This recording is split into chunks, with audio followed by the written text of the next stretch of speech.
Bom dia, corações amigos. É uma grande alegria podermos dizer gratidão, meu Pai.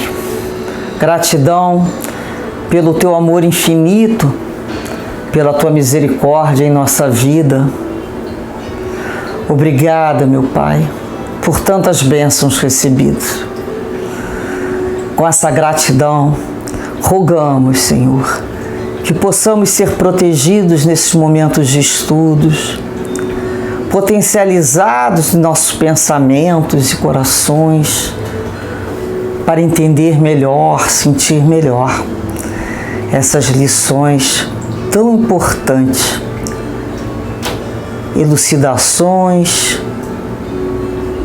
momentos que nos fazem refletir junto ao nosso modelo Jesus e perceber o quanto ainda estamos reescrevendo a nossa vida.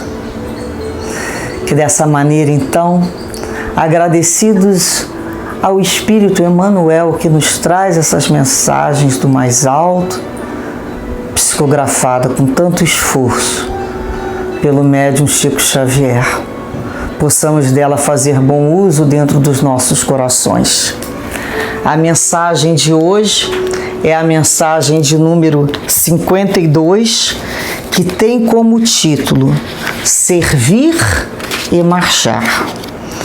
Emmanuel nos traz de início uma carta de Paulo aos Hebreus, no capítulo 12, versículo 12, em que disse: Portanto, tornai a levantar as mãos cansadas e os joelhos desconjuntados.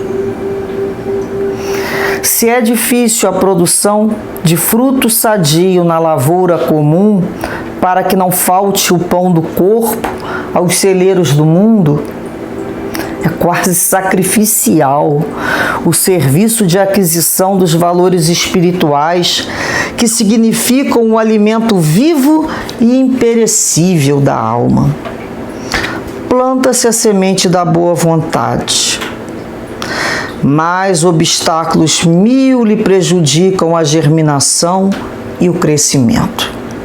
É a aluvião de futilidades da vida inferior, a invasão de vermes simbolizados nos aborrecimentos de toda sorte, a lama da inveja e do despeito, as trovoadas da incompreensão, os granizos da maldade, os detritos da calúnia, a canícula da irresponsabilidade, o frio da indiferença, a secura do desentendimento, o escaraço da ignorância, as nuvens de preocupação, a poeira do desencanto. Todas as forças imponderáveis da experiência humana, como se conjugam contra aquele que deseja avançar no roteiro do bem. Enquanto não alcançarmos a herança divina a que somos destinados, qualquer descida é sempre fácil. A elevação, porém, é obra de suor, persistência e sacrifício. Não recues diante da luta se realmente já podes interessar o coração nos climas superiores da vida. Não obstante defrontado por toda espécie de dificuldade, segue para frente, oferecendo ao serviço da perfeição quanto possuas de nobre, belo e útil. Recorda o conselho de Paulo e não te imobilizes. Movimenta as mãos cansadas para o trabalho e ergue os joelhos desconjuntados, na certeza de que para a obtenção da melhor parte da vida, é preciso servir e marchar incessantemente. Que lembrança, né? Então ele nos traz sobre a dificuldade das nossas conquistas materiais. Quando ele fala da difícil produção na lavoura, né? Sabemos o quanto é difícil numa lavoura material ter ali um fruto sadio, os trabalhadores do campo enfrentam 1001 dificuldades que nós que não estamos no campo não imaginamos o quanto é trabalhoso. Às vezes a gente acha que é só chegar ali, fazer um buraquinho, fazer uma semente que nasce aquilo tudo e chega na nossa mesa, né? Não. Enfrentando 1001 dificuldades, assim como nós, para ter o nosso pão de cada dia, mesmo não sendo no campo. Como é difícil! É um trabalho, é outro trabalho, é uma demissão, é estudar para conseguir alguma coisa melhor, é aquele chefe, é aquele colega, e são aquelas dificuldades próprias ainda do ambiente inicial ou do ambiente mais antigo de outros grupos. Mas precisamos nos alimentar, não é? Precisamos colocar lá comida no prato, precisamos do trabalho. E lembrando que precisamos daquele trabalho, seguimos adiante, né? Aceitando as dificuldades. Aquele que não aceita dificuldade no trabalho vai ficar de trabalho em trabalho, até que entender que é necessário perseverar. É muito importante saber perseverar, faz parte da vida, ter aquele colega, ter aquele chefe, ter aquele momento. Depois isso tudo passa, são momentos, depois vem outro. E aquele que persevera se mantém. Agora, se é difícil esse trabalho material, é quase sacrificial a conquista de outros valores, que é o valor espiritual. Está falando do valor material, fazer as conquistas da vida material, né, para melhorar o nosso lar, nossa condição de vida, os alimentos. E a conquista moral? Ele diz aqui, Emmanuel, é quase um sacrifício essa aquisição de valores morais, que significam um alimento vivo e da alma. O corpo não precisa do pão material? A alma também precisa do pão espiritual, desse alimento, né? E ele fala aqui, aí Emmanuel vai colocar que a semente da boa vontade foi plantada, mas começa 1001 obstáculos. Ele vai se valer de exemplos de tudo aquilo que aparece com o trabalhador do campo. E ele vai falar do aluvião, né? Aluvião de futilidade. O que é esse aluvião? Aquela enxurrada, né, de desejos e necessidades que ainda temos, tão ilusórias da vida. A gente vai lidar com esse aluvião, vai lidar com a invasão de vermes, simbolizando os aborrecimentos. São pequenininhos, mas são muitos aborrecimentos, muita contrariedade, aquilo tudo que parece nos frustrar, dizer não. Quando a gente pensa que vai, a gente retorna. Não é assim? 1001 obstáculos ele coloca. Depois tem lá a lama. Depois ele fala das trovoadas, da incompreensão. Quem nunca vivenciou? Os granizos no solo machucam, né? Aqueles pedaços de granizo da maldade. Detritos, que são lixos, são as calúnias. Depois ele vai falar da canícula, né? Da irresponsabilidade, aquele calor exagerado, da irresponsabilidade, a indiferença do outro é fria, o frio no campo, ou secura, como fica seco, né? Quando a gente se desentende. Depois ele fala aqui do escauracho, que são essas ervas daninhas da ignorância.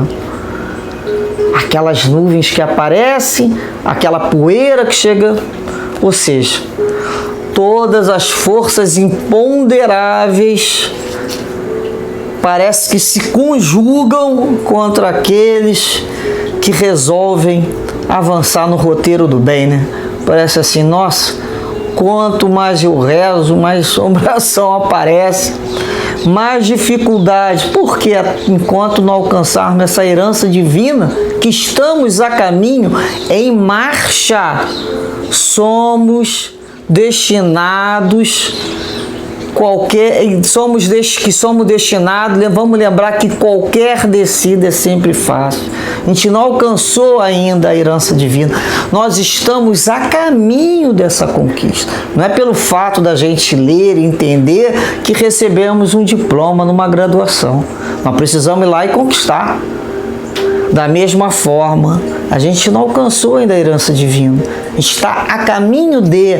Então, vamos lembrar que somos destinados a receber por causa da lei do progresso. Mas a descida é muito fácil. Nós estamos mais perto do passado, de erro, do que do futuro, de acertos. A descida, por isso que falo, não devemos flertar com o abismo. Muitas vezes, né? O que a gente pensa normalmente? Eu não vejo um oásis, né, nesse deserto que eu estou vivendo. A gente fala assim, vou abandonar, vou pendurar minhas chuteiras, né? E quando a gente tem a vontade de se abandonar, para onde é que a gente vai? Para o fundo. É rápido, né? Vocês repararam que a gente passa, às vezes, semanas estudando, lendo, mantendo o pensamento elevado, sentindo aquela vibração, né, de bem-estar, por já estar junto a outros espíritos, respirando em outras faixas de pensamento. Aí a gente já acha que já tem uma asinha ali atrás batendo. Aí vem o outro, quebra um copo que a gente gosta. Um copo de bobo.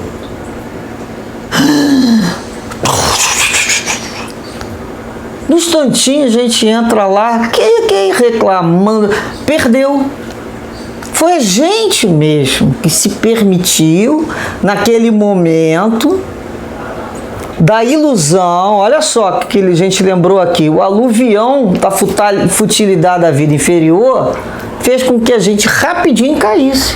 Foram quantas semanas elevando para ouvir o barulho da quebra, levantar e ir lá e cair junto com o copo e quebrar. Quanto tempo vai demorar para se recompor? É fácil? Eu não acho fácil. É muito difícil. O retorno é sempre mais difícil. Então, a gente chega uma hora que fala assim, estou cansado de ficar nesse negócio. Então, a gente vai chegando a um momento que fala assim, vai ter luz no fim do túnel? Sim. Basta eu aprender a me administrar minhas emoções. Porque acima dessas nuvens todas que aparecem, tem sempre um sol a brilhar com a gente, não é assim? E ele fala aqui, olha, mesmo defrontado por toda espécie de dificuldade, segue para frente, oferecendo o que a gente tem de melhor. Nós já conhecemos Jesus. Depois que a gente conhece Jesus, nunca mais seremos o mesmo. O carro da vida não vai retroceder, não. Só vai andar para frente. Então, esse conselho de Paulo é para nós não desanimarmos. Estamos cansados de todo dia levantar e começar a nossa luta? O joelho já está doendo de tanto que a gente cai. E fala assim, mas eu estou caindo muito. Aí a gente fala, limpa o joelho, né? Seca os olhos das lágrimas e vamos continuar. Mas tem uma hora que a gente fala assim, meu joelho já está cansado demais, que eu vou aproveitar e vou ficar aqui caído. Cai toda hora, meu joelho já está todo desconjuntado. Mas ele fala aqui, levanta-te, né? Tornai a levantar essa mão cansada de cair, o joelho desconjuntado. Vamos levantar. Se tem uma coisa que é certa, é que nós vamos errar. Porque nós precisamos nos aprimorar. É justamente no momento do erro, no momento que as coisas parecem conspirar contra, que não conspiram nesse sentido, porque o sol está acima, Cristo está junto a nós, e nada acontece sem a permissão do Pai e de Deus, a gente começa a lembrar assim. Cada vez que eu vou caindo, eu vou me cansando, eu vou lembrar, por que eu estou caindo? Para que eu estou caindo tanto? O que está acontecendo aqui? E a gente começa a se conhecer melhor. A gente não tô. Outro dia eu falei assim para mim mesmo, mas eu não estou pedindo para aprender a ter paciência. Se eu peço a Deus para aprender a ter paciência, vai acontecer 1000 situações eu vou ter que aprender paciência. O negócio caindo na minha mão não sei quantas vezes no chão, tem que se abaixar, né? É o outro que chega com uma palavra dura e a gente se envolve ali na prece. Eu não vou querer perder a vibração que eu já conquistei. Então vou continuar. Eu sei que eu vou cair, fui eu que pedi paciência. Então as situações chegarão.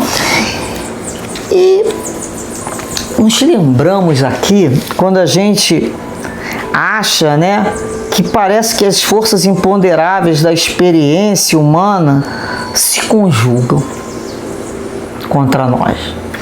Tem uma passagem em Lucas, de uma conversa de Jesus com Pedro, né, quando ele vai avisar que Pedro vai negar, porque ele conhece Pedro. Pedro é que não se conhece. Jesus conhece a todos nós. E aí ele diz, né, ao Simão Pedro: Simão, Simão, eis que Satanás vos pediu para vos cirandar como trigo. Mas eu roguei por ti, para que a tua fé não desfaleça, e tu, quando te converteres, confirma teus irmãos. Satanás pediu para cirandar o Pedro. E aí a gente não vê Jesus negando a esses pedidos ainda do mal. Não negou, não. Mas ele falou: eu roguei por ti, né? Para que a tua fé não se desfaleça. Ele fala, olha: e tu, quando te converteres, confirma teus irmãos. Porque Pedro falava, né? Ah, sim, eu te amo. Contigo eu vou da prisão à morte. A gente também fala, né? Quanta coisa a gente fala que é capaz de fazer. Mas na hora da situação é que a gente se conhece. O que Pedro fez? Negou realmente Jesus 3 vezes. Mas depois confirmou Jesus inúmeras outras vezes, e não através das suas palavras que ele dizia só para Jesus. Ele confirmou pelos seus atos outros irmãos junto a Cristo. Isso Pedro fez. E a gente lembra assim, Jesus, naquele momento que fala isso para Simão Pedro, deixa claro para todos nós que pretendemos, estamos aqui, né, aprendendo a ser discípulos de Jesus, estamos no aprendizado, todos nós vamos passar por essa ciranda, que essas forças do mal vão nos testar. O que é essa ciranda, né? Ciranda é a peneira do trigo. Vai peneirar. Tudo que é casta vai ser soprado, vai ficar ali o trigo. Vai tirar o joio, vai tirar as poeiras e vai ficar o que realmente é trigo. Então, nós nos lembramos o que aconteceu com Jó, né? O livro de Jó. O Satanás também ali, não existe Satanás, não existe diabo, mas é uma palavra utilizada nos testamentos, simbolizando aqueles espíritos ainda endurecidos no mal, mas que não vão ser mais endurecidos, assim como nós, onde fomos. Reparem, sem preconceito, porque todos nós estamos passando para a lei do progresso, nós tivemos a misericórdia divina. Por que eles não teriam? Claro que tiveram, estamos aqui, outros terão. O mundo, é movimento, vai caminhar para o bem, de uma forma ou de outra. Chega um momento, e Deus permitiu, quando o diabo testa a fidelidade de Jó. E aí ele pede para cirandar, né, com Jó, dá uma sacudida na vida de Jó. E o que aconteceu com Jó? Jó foi perdendo tudo. Perdia, tudo que ele tinha ele perdia, né? E Deus permitiu. O que Deus permitiu? Deus deu a Jó a oportunidade de demonstrar a sua fé. Como é que ele ia demonstrar a fé dele? Como é que nós vamos ser fiel a Deus quando tudo nos é favorável? não temos nenhuma contrariedade, está tudo certo, está tudo maravilhoso. Somos fiel a Deus. Mas o problema de sermos fiéis ao Pai é nesse momento aqui das trovoadas, dos granizos, da canícula, do frio, da poeira e de tudo isso que vem nos buscando. Jó foi fiel. Deus tira, Deus dá, Deus tira, Deus dá de novo. Louvado seja Deus sempre, louvado seja Deus. A fidelidade de Jó foi até junto daqueles corações mais queridos, que são os filhos, né, a esposa, não só os bens materiais. Foi testado em todas as situações. Então ele foi cirandado. E ali, muitas vezes, né, nessas passagens, nós nos perguntamos ali, quantas vezes nós nos perguntamos por que Deus permita que passemos por tantas situações, meu Deus? Por que, Senhor? Por que tantas provações infringidas quando estamos caminhando em Tua direção? Por tantos adversários do bem, Senhor? Por quê? Por que passamos? E aí vamos nos lembrar. Foi permitido. Se está acontecendo, é porque Deus permitiu. Então a gente vai lembrar justamente nesses momentos que a nossa fé está sendo peneirada. E ali a gente pode se conhecer. O quanto a gente cai. O problema não é cair. Cair, todo mundo cai. Cai de 4, cai inteiro, cai com a cara. O problema é quantas vezes vamos nos perseverar para novamente levantar, ou sermos carregados por essas forças ainda tão inferiores. Quando desistimos, é quando a gente lembra que com a intercessão de Jesus teremos essas forças da fé fortalecida. Falamos assim, né? Jesus, eu vou te seguir, nem que seja de rastro, Senhor, porque eu já aprendi. Porque eu não vou ficar caída nessa situação, não. Eu sei que já entendi o que vai acontecer. Vou cair. Mas um dia, Senhor, eu já vou cair melhorzinho. Eu já vou cair de outra maneira, eu já não vou cair tanto. Essa situação eu já passei. Falei, isso aqui eu já passei, ó. Isso aqui, ó. Eu já passei por isso, ó. Olha só, me lembro que essa outra situação que tá me chamando, ó. Inspiro, sobe a minha antena, né? Nós temos antenas, canais, e vou buscar me sintonizar com as forças do mais alto junto à prece e oração. Senhor, me fortalece para enfrentar mais uma vez essa situação que me busca. Mas agora eu já sei, já passei por tantas lições dessa. Sabemos que todos nós seremos peneirados, cirandados, Senhor. Sabemos já disso. Todos nós precisamos passar por essa peneira. É a porta estreita que tu não avisaste, já avisaste várias vezes. Mas interceda junto ao Pai por nós. Rogue por nós como tu rogaste por Pedro. Rogue, Senhor. Por favor, interceda por nós, para que a nossa fé não se desfaleça. Que a nossa fé possa ser, então, companheiros, renovadas. A cada luta dessa, sairemos mais fortalecidos. E assim é o bom combate. Olharemos e falaremos, já passei por todas essas lutas aqui, estou passando por outras, e vamos sair fortalecidos.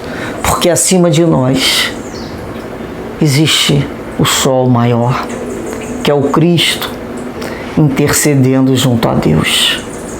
Que assim possamos nos despedir, lembrando de Jesus, junto aos nossos corações, nos abraçando e rogando mas respeitando o nosso livre-arbítrio. Porque se Ele não deixássemos que fôssemos cirandados, nós não teríamos aprendido. E Ele permitirá de acordo com as nossas possibilidades. Tenhamos certeza disso. Nunca além, nunca além. Jesus, rogue sempre por nós, Mestre amado e querido. E os nossos benfeitores e guias espirituais também. Roguem e nos protejam de tantas dificuldades que precisamos aprender a lidar. Graças a Deus. Muita paz, muita força e muita fé a todos nós.